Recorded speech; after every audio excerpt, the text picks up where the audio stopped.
नमस्कार, मैं Anuradha Verma astro talk में आपका बहुत बहुत स्वागत करती हूँ। आज मैं बात करूँगी आने वाले सूर्य ग्रहण के बारे में। 21 जून 2020 में सूर्य ग्रहण है, आषाढ़ी अमावस्या के दिन। पिछले साल 2019 में भी आषाढ़ी अमावस्या के दिन सूर्य ग्रहण पड़ा था, लेकिन उसका असर हिंदुस्तान में कम देखने को मिला था क्योंकि हिंदुस्तान में वो नहीं पड़ा था, बाहर और देशों में पड़ा था। लेकिन इस साल जो आषाढ़ के महीने की अमावस्या के दिन जो ग्रहण पड़ रहा है वो हिंदुस्तान में भी पड़ रहा है और हिंदुस्तान में दिखेगा, उसका असर भी हमारे देश पर पड़ेगा। मैं आपको बताती हूँ ये ग्रहण किस दिन पड़ रहा है। रविवार के दिन पड़ रहा है और इस ग्रहण का नाम है चूड़ामणि। जो जब संडे के दिन ग्रहण पड़ता है तो उसको चूड़ामणि ग्रहण कहा जाता है। इसका सूतक रात को 9 बजे से 20 तारीख की रात को 9 बजे से और 16 मिनट पर शुरू होगा और ये ग्रहण 5 घंटे 48 मिनट का है। ये ग्रहण बहुत लंबा है और इसका बहुत असर हमारे देश पर, हमारे समाज पर पड़ेगा, क्योंकि जब किसी भी देश पर ग्रहण का असर किसी इंसान पर नहीं पड़ता, हर इंसान पर नहीं पड़ता, कुछ खास वजह होती हैं। जैसे आपके जन्मपत्री में ग्रहण योग है, सूर्य या चंद्रमा दोनों में से कोई या दोनों ही राहु केतु के साथ बैठे हैं तो आपके जन्मपत्री पर ग्रहण का असर ज़्यादा पड़ेगा। और इस वाले ग्रहण में अगर आपकी जन्मपत्री में मिथुन राशि है, यानी कि चंद्रमा अगर मिथुन राशि में बैठा है तो आपकी जन्मपत्री पर, आपके जीवन पर इस ग्रहण का असर ज़्यादा पड़ेगा। अगर आपकी जन्मपत्री में मिथुन राशि जो 3 नंबर की राशि होती है वहाँ पर मंगल है, शनि है, इनमें से कोई ग्रह अगर आपकी जन्मपत्री में वहाँ पे बैठे हैं मिथुन राशि में तो आपके ऊपर इसका असर पड़ेगा। ऐसा नहीं है कि हर किसी के साथ बुरा होगा, ऐसा नहीं होता, किसी भी ग्रहण में ऐसा नहीं होता, लेकिन ग्रहण हमेशा तकलीफ ही देता है। और आपको अगर याद हो तो जब दिसंबर में धनु राशि में सूर्य ग्रहण पड़ा था तो 6 ग्रह एक ही राशि में, धनु राशि में बैठे हुए थे। और इस बार ज़्यादातर ग्रह, मंगल को छोड़ के ज़्यादातर सारे ग्रह जो हैं वक्री हैं, क्योंकि सूर्य और चंद्रमा तो कभी वक्री होते ही नहीं, तो उनके वक्री होने का मतलब ही नहीं।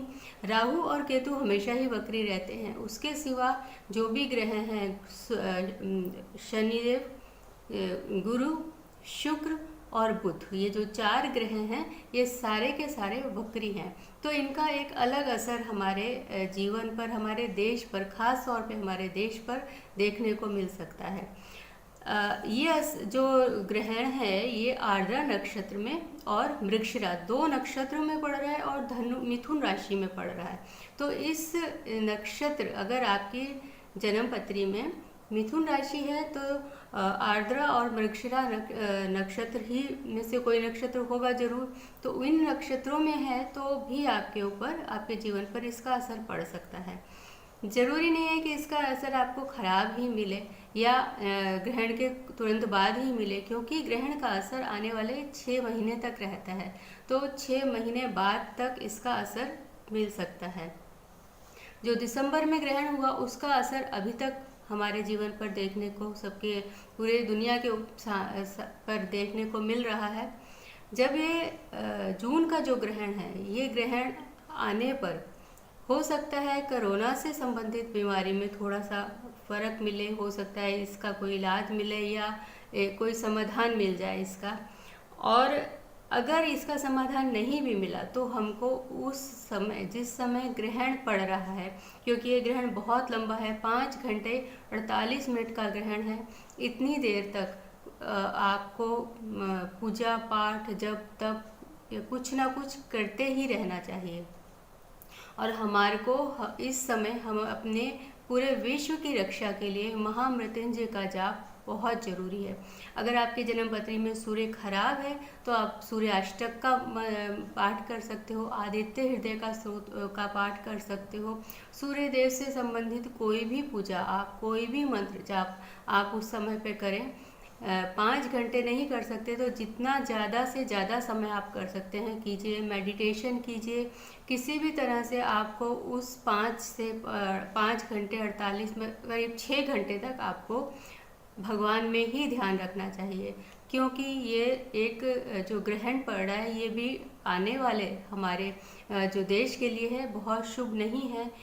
ग्रहण कभी भी शुभ नहीं होता, तो वो हमारे को कोई ना कोई तकलीफ दे के ही जाता है। अभी हम एक तकलीफ से जूझ रहे हैं और उसके बाद दूसरी तकलीफ का कुछ शायद भगवान ने हमको ये बताया है कि अब और भी तकलीफ आने वाली है, इसलिए मेरी तरफ ध्यान दो, मेरे कहे रास्तों पर चलो।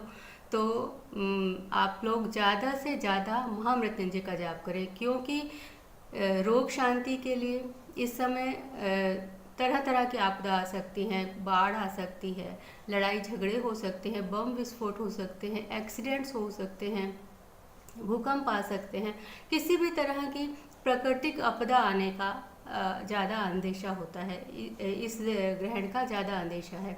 तो इसलिए ज़्यादा से ज़्यादा महामृत्युंजय का जितने ज़्यादा आप सब जने घर में मिलके बैठ के कीजिए और महामृत्यु के जाप कीजिए, जिससे कि ये रोग शांति हो, जो महारोग फैला हुआ है, जो महामारी बीमारी फैली हुई है हमारे देश में और पूरी दुनिया में, वो ख़त्म हो। और आने वाला जो ग्रहण का जो आने वाले जो 6 महीने हैं वो भी हम सब के लिए अच्छे हो जाए, ताकि इस बीमारी से बचने के बाद हमको कोई और नई समस्या से ना जूझना पड़े।